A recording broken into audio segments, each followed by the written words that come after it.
이제 성경의 인물을 계속해서 진행하고 있는데요. 성경에서 이제 세 번째로 우리가 또 유익 있게 살펴보아야 할 인물, 노아라는 인물로 말씀을 나누어 보고자 합니다. 이 노아라는 뜻은 원래 위로라는 히브리어 뜻을 가지고 있습니다. 노아라는 이 인물은 여러분도 잘 아시다시피 대홍수 때, 이 땅을 다스렸던 홍수 때 살아남은 그 홍수를 이겨냈던 방주를 만든 사람이었습니다. 근데 많은 사람들이 노아를 생각하면 홍수 사건 그리고 구원받음에 대한 것을 상당히 집중하지만 이 노아가 홍수와 구원받음 그 과정으로 가는 준비의 과정은 누구도 그렇게 유심히 살펴보지 않는 것 같습니다. 준비한다는 건 참 중요한데 그리스도인들로 살아가는 우리들의 삶이 모두 다 준비인데 우리는 어떻게 준비하면서 이 땅을 살아가고 있습니까? 매일 아침 일어나서 여러분은 여러분 삶을 준비하십니까? 주일 예배를 준비하십니까? 여러분의 인생을 통해서 뭔가 계획하면서 준비하고 살아갑니까? 모든 준비를 함에 있어서 가장 중요한 것은 우리가 어떤 백성으로 어떤 존재로 이 삶을 준비하고 이 삶의 결론을 맺을까 하는 것을 생각하며 살아가야 하는데 우리는 그냥 시간이 흘러가는 대로 아니면 맹목적으로 삶을 살아가는 것 같습니다. 저는 준비하면 생각나는 사건이 하나 있습니다. 고등학교 다닐 때 고등학교 1학년 들어갔을 때 저는 남사중학교 남자고등학교를 다녔는데 고등학교 1학년 들어갔을 때 선배들이 한참 그때는 선배들의 어떤 그 권세가 뛰어났던 시기이기 때문에 야간 자습을 시작하면 늘 고등학교 1학년 들어가서 입학해서 한 달 동안 야간 자습 때 선배들이 계속 와서 점검을 하는 겁니다. 그래서 뭔가 문제가 생기면 선배들이 그 비속어로 빠따를 치고 했습니다. 그럼 늘 언제나 긴장하는 것으로 이제 한 달을 지나가고 난 다음에 이제 익숙해지기 시작하는 겁니다. 그래서 저도 모르게 그날은 익숙해져 가지고 야간 자습 중간 시간이 한 15분 정도 있는데 그 시간은 상당히 귀한 시간이 황금 같은 시간을 매점에서 라면을 먹는 것으로 쓰고 있었습니다. 근데 그날따라 매점에 줄이 많아가지고 늦게 라면을 받아가지고 고민을 했습니다. 한 3분 4분 정도 남았는데 먹을까 말까 고민을 하다가 에이 아니겠지 하면서 물을 부어서 라면을 먹고 있는데 우리 반 반장이 왔습니다. 선배들 왔다고 잡아오라고 그랬다고. 교실로 가는 한 3분간의 시간 동안 도축장에 끌려가는 소마냥으로 어무 속으로 외치는 겁니다. 어떻게 할까? 가서 빌까? 아니 저녁을 못 먹었다고 말할까? 내 머릿속에는 변명거리와 많은 생각을 준비함의 모든 준비의 끝자락을 다 보여주면서 생각을 하고 있었습니다. 가는 길에 3학년 선배가 자기도 늦은지 들어가다가 아는 동네 형님이었습니다. 성훈이 너 왜 거기 있어? 그래 아니 그 선배들이 와가지고 2학년 형님들이 와가지고 이 늦었다고 잡아오라 그랬다고 그럽니다. 그러니까 같이 가자 그러는 거야. 옳구나 살았다. 그래서 그 형님이 같이 가자 앞장서고 저는 삐쭉삐쭉 뒤를 따라 가고 있었습니다. 그 형님 문을 여니까 선도부 형님들이 이렇게 화가 나서 있고 형님이 말합니다. 오늘은 좀 그만해라. 후배들한테 너무 하지 마라. 3학년 선배가 그 말을 하고 웬걸 그 말을 하고 좀 기다려야 되는데 문을 닫고 가는 겁니다. 이제 그 빠따를 맞겠구나 라는 생각을 했습니다. 그리고 저와 함께 또 다른 짓을 했는지 제 짝지하고 친구 2명은 앞에 서 있습니다. 저는 그 옆에 서 있었습니다. 그래가지고 3학년 선배가 문을 닫고 나가니까 2학년 선배는 아랑곳 없이 너희들은 빠따 맞고 그냥 야간 자습 시작하자 이렇게 이야기하는 겁니다. 무서운 빠따. 맨 처음에 1빠따로 맞으면 너무나 편하지만 마지막에 있는 사람 정말 불안합니다. 내 머릿속에는 세상에 있는 온갖 것의 망상과 생각들의 준비를 합니다. 첫 번째 아이가 맞는데 뻑뻑 소리가 납니다. 두 번째 아이가 제 짝지가 맞는데 또 뻑뻑 소리가 납니다. 그런데 사람이 참 그런 상황에서 뭔가를 붙잡으려고 하지 않았지만 옆에서 소리가 들리는 환청과 같은 소리가 있었습니다. 야야 가 아빠 경찰이다. 3학년 형님이 가면서 그 소리를 했습니다. 2학년 선도부가 그 말을 듣고 가만히 있더만 저한테 다시 묻습니다. 왜 늦었는데? 제 머릿속에 준비한 모든 준비의 그 거짓말과 많은 것들을 생각했어요. 가장 적절한 것이 오늘 저녁에 아빠가 늦게 와서 밥을 못 먹었어요 라고 이야기했습니다. 할렐루야, 저는 구원받았습니다. 안 맞았습니다. 안 맞고 들어갔어요. 그게 중요한 게 아니에요. 안 맞고 들어간 게 너무 기뻐서 기억나는 게 아니라 들어가가지고 앉았는데 옆에 앉은 우리 친구한테 제가 미안한 겁니다. 짝지니까 많이 아팠지. 툭툭 치면서 많이 아팠지. 그렇게 이야기하니까 우리 짝지가 하는 말이 그겁니다. 세상은 준비하는 자들이 고통을 줄인다. 예, 고등학교 1학년 들어오면서부터 선배들한테 이야기 들어서 자기는 야가자습 올 때마다 바지를 3겹을 끼워 입고 온다는 거예요. 그래서 자기는 언제든지 맞을 준비가 되어 있다. 그래서 그 빠따가 그렇게 안 아프더라라고 이야기합니다. 그 아이가 말했던 세상은 준비하는 자들에게 고통이 덜하다는 게 제 머릿속에 명제와 같이 들어와 있는 거예요. 너무나 인상적이었던 겁니다. 그 작은 사건인데요. 여러분 어떻습니까? 아픈 거요? 그 아픈 것 때문에 아픈 게 아닙니다. 갑작스러운 고통이 너무 아픈 거죠. 그런데 그 아픔을, 그 모든 것들을 준비할 수 있는 사람은 고통도 줄이겠지만 그것을 헤쳐나갈 수 있는 힘 또한, 계획 또한 있다는 것을 생각해 봅니다.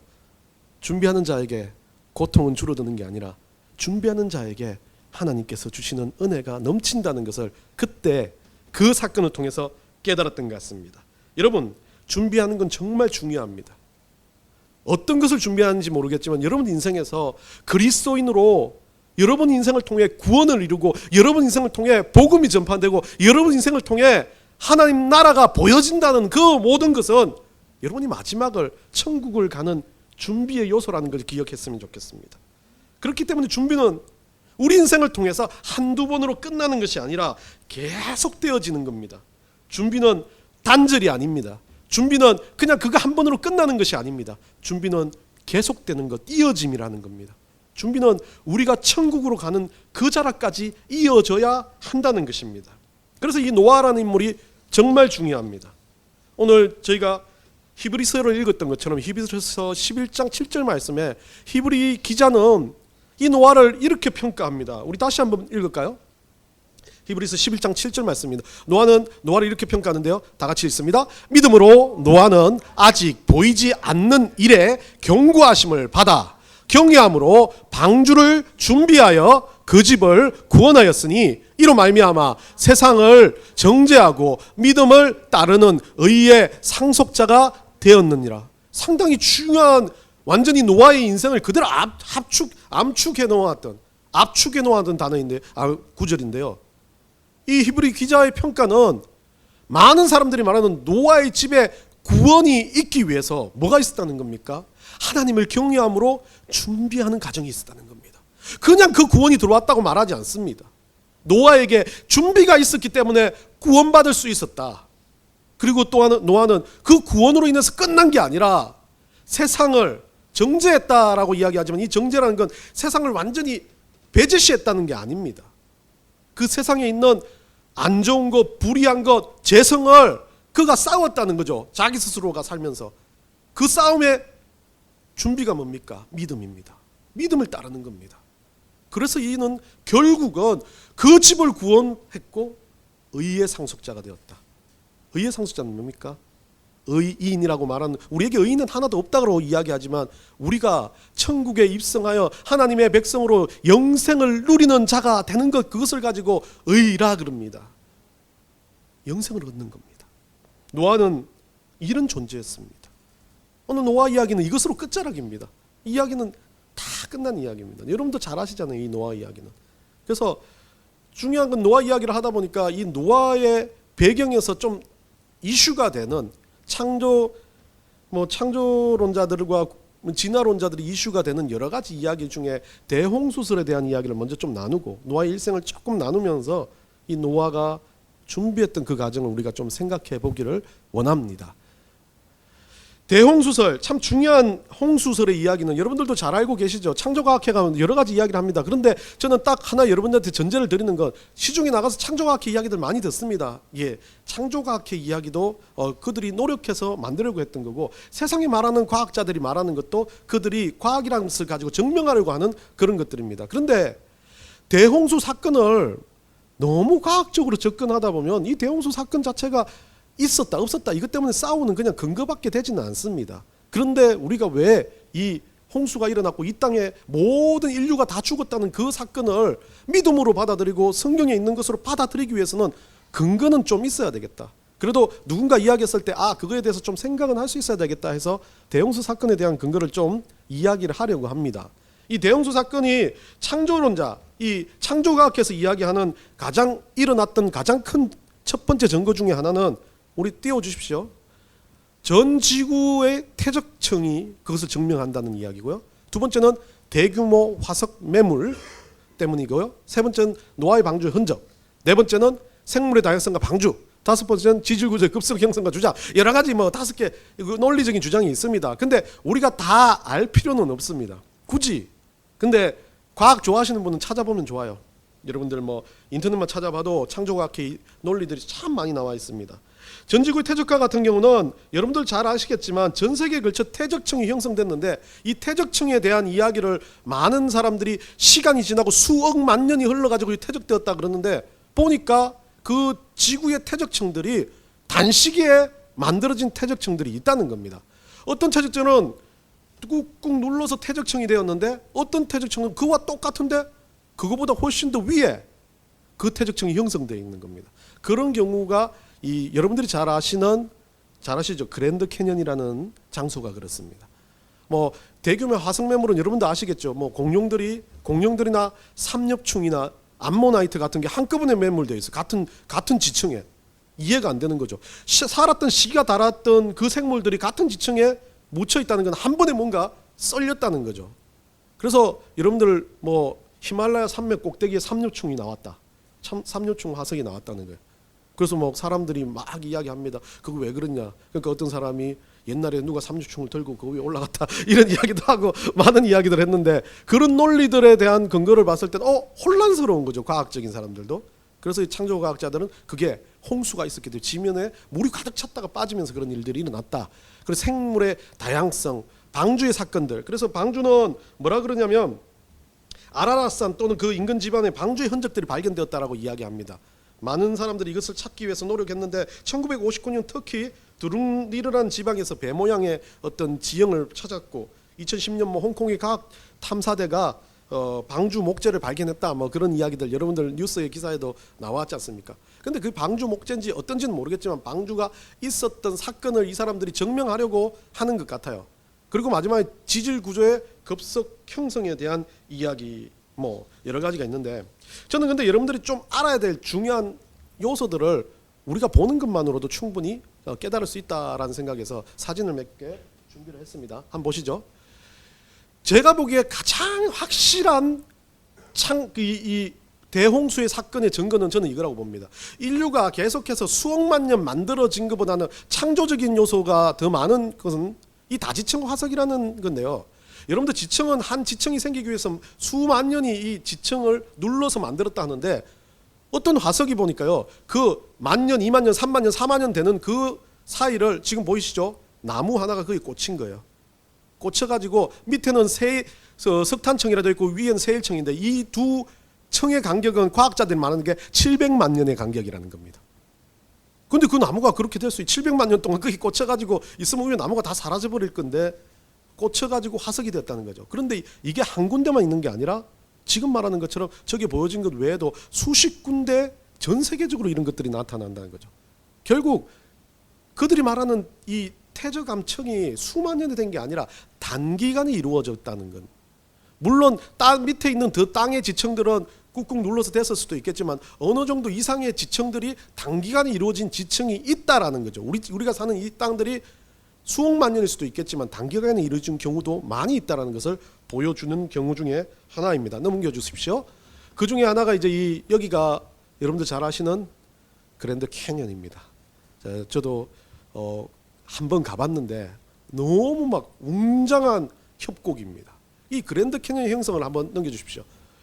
협곡을 보시면 여러분들 그 그랜드 캐니언에 보면 콜로라도 강이 밑자락에 흐르는 중간에 보이시죠? 그랜드 캐니언하고 콜로라도 강 되어 있어가지고 파란색으로 물이 좀 보입니까? 그 보이는데 잘 보면요, 이 그랜드 캐니언이 만들어진 쪼개짐을 한번 보십시오. 수없이 많은 시간, 수억 년이 있었던 자리가 조지역만 저렇게 쪼개져 융기를 했다면 저게 저렇게 융기될 수 없게 서로가 밀려가지고 올라와야 되는데 쪼개진 거, 뭔가를 급속히 파여진 증거로 보여진 거죠. 자이언트 캐년도 보십시오. 지층 자체가 뭔가에 의해서 뚫려진 느낌이 있다는 겁니다. 그러니까 이 많은 학자들은 저 지층들 안에 상당히 많은 물들이 있다가 급속도로 빠질 때 이 물의 힘에 의해서 협곡, 이것도 그냥 단순한 물이 아니라 엄청난 지구의 뭐 3분의 1 정도 되는 물의 양이면 충분히 저 협곡이 잘리고도 남는 정도로 힘이 된다는 거 이야기합니다. 그래서 제가 어릴 때 미국에서 여행 갔던 것 중에 가장 인상 깊었던 장소가 있는데 다음 장소입니다. 이 장소인데요. 사막 한가운데 저런 모습이 있어요.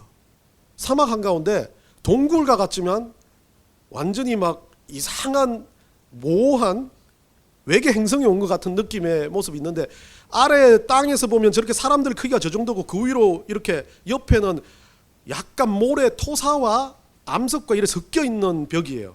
그러니까 그렇게 우리가 생각하는 것처럼 딱딱한 벽은 아닙니다. 완전 돌은 아니에요. 그리고 저 보면 밑에서 위로 찍어보면 오른쪽처럼 하늘이 보입니다. 엔탈롭 캐년이라는 곳인데요. 이 그랜드 캐년 근처에 라스베가스 멀지 않은 지역에 있는 장소인데 이 지역을 가보면 상당히 느낌상 그냥 단순하게 이루어진 장소가 아니라 엄청난 물이 들어왔다가 물이 빠지면서 그 물의 소용돌이와 회오리까지 느껴지듯이 보여지는 장소입니다. 결국 이런 엔탈롭 캐년이나 그랜드 캐년을 봤을 때 그 모습이 엄청난 물이 있었다는 것을 증명해 준다라는 것을 알게 되는 거죠. 마지막으로 여러분과 함께 나누고자 하는 게 이게 호주의 모습인데요. 호주는 원래 땅의 지형이 안반 지형이 아니랍니다. 저 모든 쏟아 있는 저런 봉우리가 흙이에요. 토사 같은 모습이에요. 호주의 전체 지형이 다 저렇게 나타나 있다고 그러죠. 태적층이라는 겁니다. 그 태적층이 쉽게 생긴 게 아니라 어렵게 태적되어서 생긴 게 아니라 단순간에 생겨진 거기 때문에 사람들은 이걸 융기라고도 이야기하지만 아니라는 거죠. 살펴보니까 그 위쪽은 진흙이 있고 밑에 토양이나 위에 토양이나 층은 있지만 같은 토양이라고 이야기합니다. 그래서 이것을 가지고 어떤 물이 흘러와서 그 물의 찌꺼기가 모여서 만들어진 지형이 이 호주라고 이야기를 하는 사람들이 있습니다.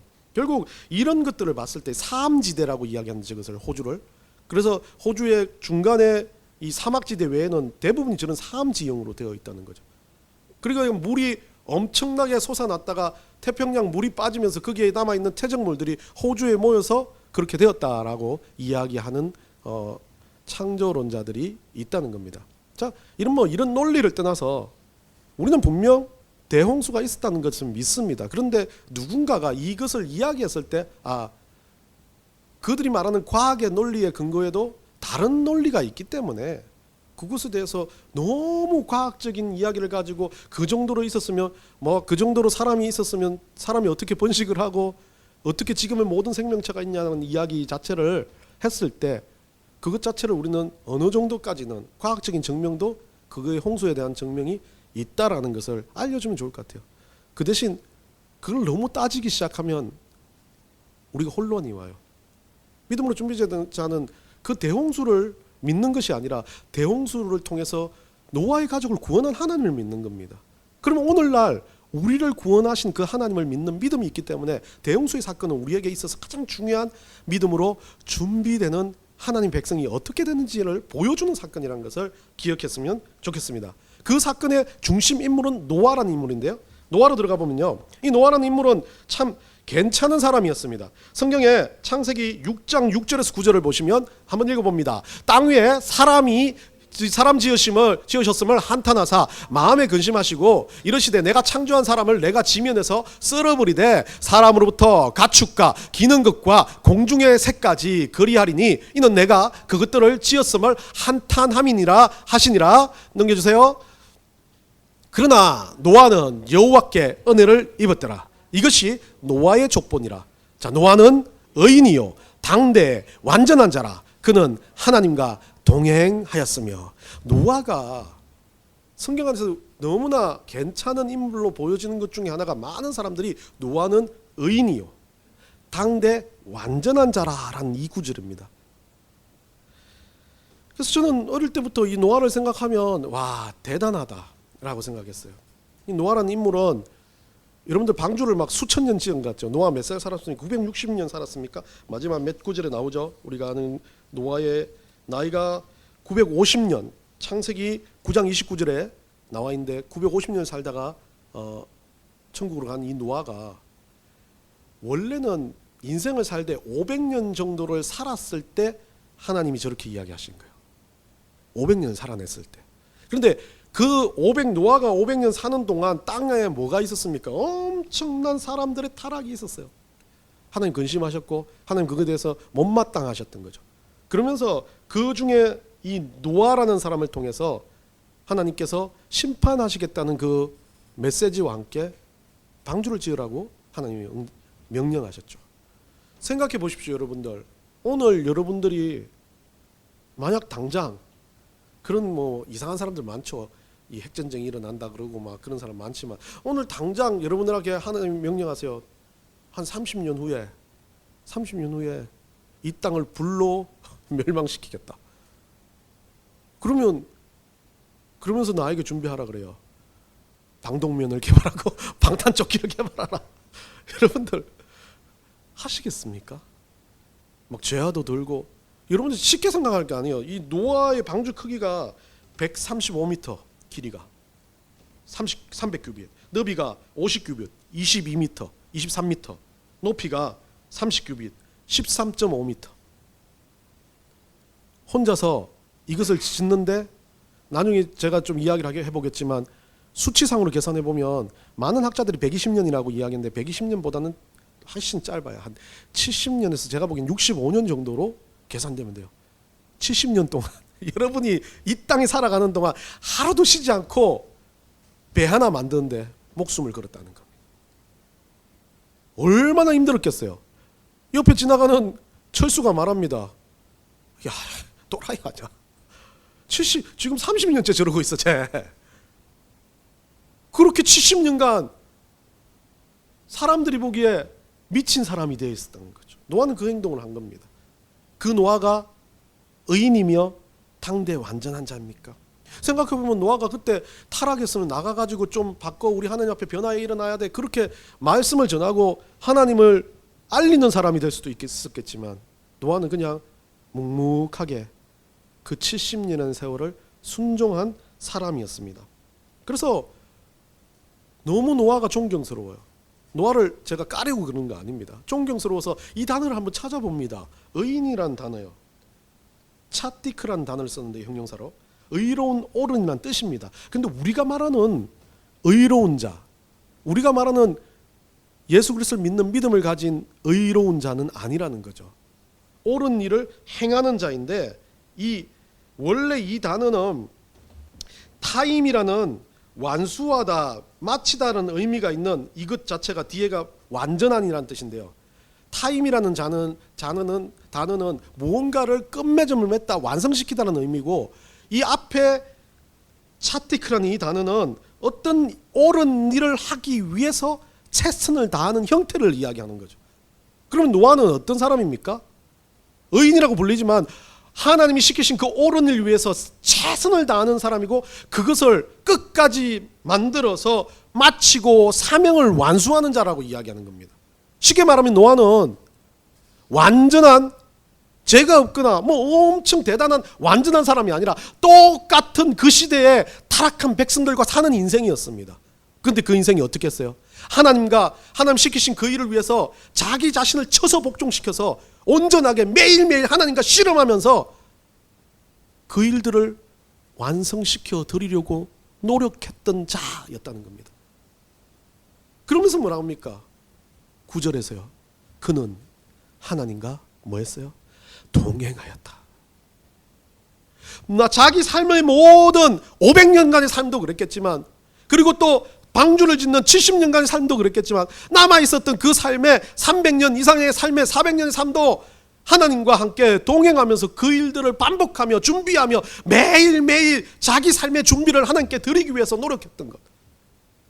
그게 구원을 만들었고, 그게 모든 역사 가운데 죄로 소멸되는 가운데 그의 가정과 그 육축들을 살리는 하나님의 도구로 쓰였다는 겁니다.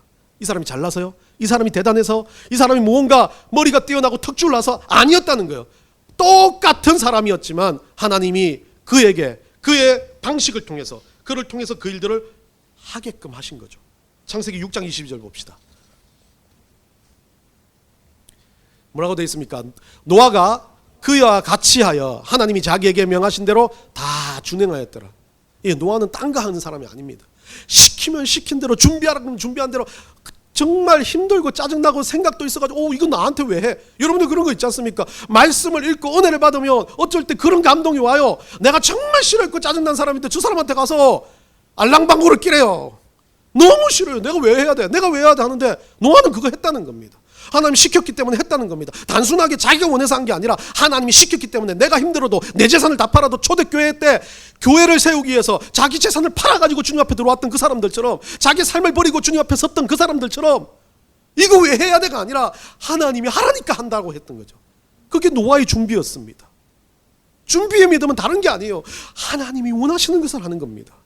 하나님 때문에 인생을 살아드리는 인생이라면 우리 70평생, 80평생의 인생을 방주를 짓는 작업으로 살아드리는 겁니다. 황당합니다. 하나님 명령한 거 보면 너무나 세상과 동떨어졌습니다. 이렇게 세상은 바뀌고 핵전쟁이 일어나고 무기가 늘어나고 주식 세상이 넘쳐나는 이 세상에서 하나님 하라는 것은 꼭 선사시대의 일들을 하라고 합니다. 그런데 노아는 그 일들을 토 하나도 알지 알고 준행했다는 겁니다. 그게 믿음입니다. 그런데 여러분들한테 요즘에 하나님이 너무 황당하게 그렇게 하진 않아요. 잘못 들으면 막 이단들은 그렇게 되지만 황당하게 모든 걸 다 버리라고 명령하시지 않나 하나님이요. 준비하는 것은요, 이 땅에서 정말 믿음으로 하나님 앞에 씨름하며 살아가는 것. 최소한 우리한테 뭐 하나님이 요구하십니까? 내 재산 다 팔아라고 말하는 거 없습니다, 성경에. 예, 물론 여러분들 그런 응답 받으시면 파셔도 돼요. 저는 모르겠습니다. 이거 갑자기 생각나는데, 예전 청년부에서 제가 이 청년 형제 자매가 둘이 사귀다가 헤어졌어요. 헤어져가지고 찢어졌어요. 교회 문제 때문에. 그래서 제가 그랬습니다. 그래, 울고 죽고 못하지만 그거 헤어질 수 있겠어? 근데 교회의 문제 때문에 서로가 헤어지니까 헤어져야죠 그러더라고요. 그래, 대단하네, 믿음이 좋네. 네, 그랬어요. 믿음으로 헤어지는 거 아닙니다. 내 의지로 헤어지는 겁니다. 그러더라고요. 그래서 야, 의지로 헤어지는데 그게 될 수 있겠냐? 넌 진짜 이건 믿음의 결단이다. 끝까지 의지래요. 그래가지고 제가 그 남자 쪽에 있는 게 아니라 저 목사님 따라 나오기 때문에 이 여자아이하고 같이 이제 일들 교회에서 하는데 제자 훈련을 시키면서 다시 물었어요. 지금도 믿음으로 헤어졌다고 생각하냐? 그러니까 지금도 네 의지로 헤어졌다고 생각하냐? 그러니까 헤어지고 나서 너무 힘들었는데, 자기 의지라고 생각하는 그 순간 너무 힘들었는데 믿음으로 그를 놓는 순간 하나님 더 좋은 사람을 주겠구나 라는 믿음이 생겼다는 겁니다. 그래서 그때부터 자기는, 예전에는 그 남자친구를 사귈 때는 여러분들 잘 아시죠? 키는 180, 몸무게는 얼마, 직업은 뭐, 이거 놓고 기도했었답니다. 그런데 그 일을 겪고 난 다음에 기도한 건 단 하나, 나보다 믿음 좋은 사람. 그런데 그게 응답이 됐을까요? 여러분들은 그렇게, 저는 약간 그런 거 있잖아요. 이런 거 가지고 여러분들 꼬아 말합니다. 응답이 됐을까요? 응답 돼서 자신있게 말하세요. 응답 됐을 수도 있죠. 안 됐습니다. 그 시기절에는요, 남자친구를 데리고 있는데 안 믿는 애를 데리고 왔어요. 저한테 물어요. 결혼해야 되겠습니까? 믿음이라며. 내가 그랬어요. 믿음으로 됐다며. 그러니까 그 아이가 말합니다. 예, 믿음인 것 같기도 하고 이것도 내 의지 같기도 하고. 그래서 제가 그랬어요. 믿음은 바라는 것들의 실상이요, 보지 못하는 것들의 증거니라. 네가 그 남자아이 속에 있는 믿음을 어떻게 봐? 너만 바뀌면 되지. 그 남자 지금 안수집사 됐습니다. 그런 거예요. 우리는 모릅니다. 그 명령의 그 순간에 내 의지 같아요. 그런데 내가 순종하는 것, 내가 하는 것 같아요. 그런데 하나님은 그 순종과 그 준비를 하나님이 시키신다고 말하시는 겁니다. 막 콕 걸려서 끌려가는 것 같은데 와 이거 해야 되나 말아야 되나 우시두시 가는 그 길도 때로는 하나님께서 나에게 생각지 말라고 주시는 그런 은혜라는 거죠. 여러분 인생을 놓고 돌아보면 그런 인들이 수없이 넘쳐납니다. 노아도 그랬을 겁니다. 잘나서 똑똑해서 엄청난 믿음이 있어가지고 모든 것을 다 버릴 수 있어서가 아니라 하나님이 그렇게 만드신 거예요. 자기가 준비하기 전 결단하기 시작하니까 첫걸음이에요. 말씀 볼까 말까가 아니에요. 여러분들 큐티하기 시작한 거 어떤 겁니까? 처음에 한번 큐티하면요 말씀을 보면 너무 좋아요. 그러면 그 다음도 바빠서 안 봐요. 뭐가 생깁니까? 봐야 되는데 찜찜함이 생깁니다. 그런 거예요. 노아도 찜찜했을 겁니다. 안 나가고 싶어서 집에서 누워가지고 천장 보고 있는데 하나님만 생각하면 또 나가야 돼 하면서 나가는 거예요. 그게 그리스도인입니다. 대단한 거 아니에요. 의인이 엄청나고 세상을 변화시키고 막 자기 목숨을 걸고 선교하는 것도 중요하겠지만 여러분 삶에서의 준비는 매 순간 일어나면서부터 하루를 하나님과 동행하기 위해서 싸우는 것, 그게 준비라는 겁니다. 노아가 했던 준비는 우리가 똑같아요. 그 증거를 보여주는 장면이요 창세기 9장 21절 23절입니다. 우리 한번 읽어봅시다. 포도주를 마시고 취하여 그 장막 안에서 벌거벗은지라 가나안의 아버지 함이 그의 아버지의 하체를 보고 밖으로 나가서 그의 두 형제에게 알림해. 넘겨주세요. 23절. 셈과 야벳이 옷을 가져다가 자기들의 어깨에 메고 뒷걸음쳐 들어가서 그들의 아버지의 하체를 덮었으므로 그들이 얼굴을 돌이키고 그들의 아버지의 하체를 보지 아니하였더라. 노아도 그냥 놔두니까 농사 짓다가 술 만들어서 술 취해가지고 바닥에 들어누웠어요. 그 아들 중에 어땠습니까? 셈과 함과 야벳이 있었지만 함이 처음 봤습니다. 그래서 함은 우리 애들은 요즘에 진짜 다들 그러면 진짜 저주받아요. 그래서 뒤에 아빠 우리 아빠 부끄러워 하면서 막 나가가지고 셈 함 야벳한테 이야기하고 야벳은 들어가가지고 아버지를 가리고 나왔다는 거죠. 이건 뭐 특별한 그게 아니라 성경을 보면 여러 가지가 그 시절에는 부모를 공경하는 모습이 부모의 어떤 잘못을 보고 비웃거나 조롱하는 것 자체가 이 잘못되어 있는 범죄의 모습이거든요. 아버지의 권위, 부모의 권위가 참 중요한 시기였습니다. 그런데 독특한 장면을 봅니다. 창세기 9장 25절에서 27절 봅시다. 한번 읽어봅시다. 시작. 이에 이르되 가나안은 저주를 받아 그의 형제의 종들의 종이 되기를 원하노라 하고 졌습니다. 자 여기 봅시다. 함이 저주를 받아야 되는 거 아닙니까? 예, 함이 그랬잖아요. 함이 어떻게 행했어요? 아버지 술 먹고 줘봐라. 그 아버지 하체를 드러냈다 그러잖아요. 아빠 저거 웃었어요. 그런데 가나안은 누굽니까? 성경에 나와 있는데요. 함의 넷째 아들이에요. 함이 저주를 받아야 되는데 가나안이 저주를 받습니다. 근데 저주를 받는 내용을 보십시오. 저주를 받는 내용이 뭡니까? 그의 형제의 종들의 종이 되기를 원하고 형제의 종이 된답니다. 그 형제들은 누굽니까? 함의 아들들입니다. 저주를 받는 게 참 이상하죠. 저는 그랬습니다. 아버지를 그렇게 조롱했다고 해서 저주를 받았으면 함이 저주를 받아가지고 함이 힘들어야 되는데 왜 그 아들이냐는 거죠. 그런데 어느 성경학자들은 그 자리에 함과 함께 가나안이 있지 않겠냐라고 이야기합니다. 가나안이 같이 있었고 같이 그것을 했다. 뭐 일리는 모르겠지만 저는 어떤 상황인지는 성경이 안 나와 있는지 모르겠지만 여기에서 가장 중요하게 우리가 핵심으로 봐야 될 건 저주라는 게 형님 집에 가서 일하는 거 종으로 일하는 거 저주라고 생각됩니까? 그 시절에는 장자권이 중요했어요. 장자 밑에서 차자들이 다 섞여 있단 말이에요. 이 저주입니까? 생각해 보십시오. 저주는 아닌 것 같아요. 저는 저주라고 하면 맞죠? 키가 안 자라든지 저처럼 뭐 여러 가지 다른 문제가 생기는 거, 막 자자손손 욥이 사단한테 받은 그 저주를 보면 자식 다 죽고 폐가 망신하고 얼마나 막 악창까지 일어나가지고 득득 끌며 살아있는 살아있는 인간의 모습이 아닌 게 저주 같은 거 아니에요. 그런데 원래 있었던 삶을 그대로 유지해요. 그리고 형 밑에 들어가서 살아라 그래요. 자기는 돈을 벌지 않아도 종으로 살면 형이 먹을 거 다 주고 사는데 이게 저주입니까? 그런데 하나님이 내리신 이 일들을 보면 노아의 실수였습니다. 맞죠?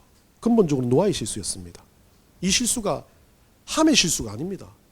문제의 시작은 누굽니까? 노아가 술 안 마시고 안 엎드러졌으면 그런 일이 없겠죠. 이걸 가지고 정말 여러분들 위험한 사람들, 가계의 저주로 흐르는 흐름을 끊으라는 이 사람들은요, 그 뭐 노아의 저주가 함에게 가고 함에가 저주가 그렇다고 생각해요. 그런데 하나님이 내렸던 이 저주를 보면 뭡니까? 교육이에요. 훈련이에요. 바뀌라는 거예요. 변화라는 거예요. 준비하라는 겁니다. 아버지가 노아라는 사람이 실수를 했어요. 그 실수를 하나님이 어떻게 보입니까? 자식 함에게 경고를 합니다. 자식 함이 실수를 했어요. 그 아들에게 경고를 하면서 뭐 합니까? 형님들 밑에 가서 네가 남을 배려하고 누군가를 돕고 선배들을 위로하고 하는 방들을 죽을 때까지 보고 배우라고 이야기하는 거 아닙니까? 저는 성경을 보면서 그걸 느꼈어요. 하나님이 이걸 가지고 뭔가 때려잡아서 죽이는 그 모습이 아니라 바뀌라는 겁니다. 훈련시키라는 겁니다. 일생을 걸어서라도 변화되어라는 겁니다. 노아한테 어떤 경고를 줍니까? 이것도 노아한테 경고와 같아요. 노아야, 네가 했던 문제 하나 가지고 너는 피해를 당하지 않겠지만 봐라, 네 새끼들이 그렇게 자라서 되겠냐라고 지금 강력하게 하나님이 보여주고 있는 장면이라고 생각을 합니다. 예, 우리도 마찬가지입니다. 우리 때는 그냥 안 하고 지나갈지 모르겠지만 우리가 했던 모든 행동을 거울처럼 받아들이는 우리 자녀들이 있어요. 그 자녀들이 지금 우리가 가지고 있는 이 준비하지 못한 신앙을 가지고 살아가는 모습을 그대로 보고 행할 겁니다. 얼마나 힘든 세상이 올지 몰라요. 얼마나 어려운 세상이 올지 몰라요. 그들은 똑같이 우리와 행동할 겁니다. 똑같이 우리가 했던 패턴과 똑같이 할 겁니다. 그걸 보고 하나님 말하는 거예요. 바뀌어야 된다. 변화시켜야 된다.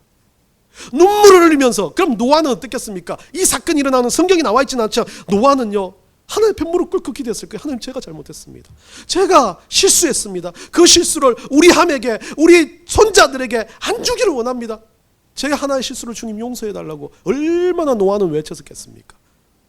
그 기도를 보고 함이 봤을 거고 그 기도를 가나안이 봤을 겁니다. 그러면서 형님들 밑에 있으면서 자기들도 똑같이 생각하는 거예요.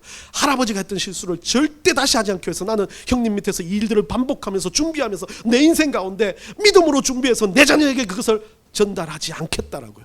이건 저주가 아닙니다. 믿음의 큰 도구를, 믿음의 큰 능력을 전달하는 작업입니다. 여러분 인생에서 여러분은 어떻게 지금까지 살아오셨습니까? 노아의 인생과 같이 평범한 인생들도 하나님 쓰시면 자기 삶의 작은 요소에서 바뀌기 위해서, 변화받기 위해서 싸웁니다. 여러분 어떤 준비를 하고 또 살아가시겠습니까? 여러분 어떤 준비의 모습을 여러분 자녀에게, 대대손손에게 보여주면서 사시겠습니까? 여러분이 했던 실수가 그들에게 전달되기를 원하십니까? 여러분의 때 준비되지 않은 모습이 그들에게 그대로 투영되기를 원하십니까? 바뀌어야 됩니다. 지금부터 바뀌어야 됩니다. 지금부터 변화되어야 됩니다. 우리가 살고 있는 모든 순간의 이 삶의 여정에서 우리는 우리만을 위해서 사는 거 아닙니다. 우리는 사명을 받은 존재고 준비해서 하나님이 동행하되 그리스도인으로서의 모습을 좀 보여줘 성공하라고 하나님께서 말씀하시는 그런 존재들이라는 겁니다. 그러면 우리는 오늘도 믿음의 준비를 위해서 안간힘을 쓰고 한편의 말씀을 더 붙잡기 위해서도 두 주먹을 감싸시고 주님 말씀을 붙잡기 노력하고 예배하며 겸허하게 우리 삶 가운데 그리스도의 복음이 흘러넘치기를 기도하며 살아가는 그런 백성들이 되어야 된다는 겁니다. 한 주간 여러분 삶이 이런 믿음의 준비가 되는 삶이 되시기를 간절히 축원합니다.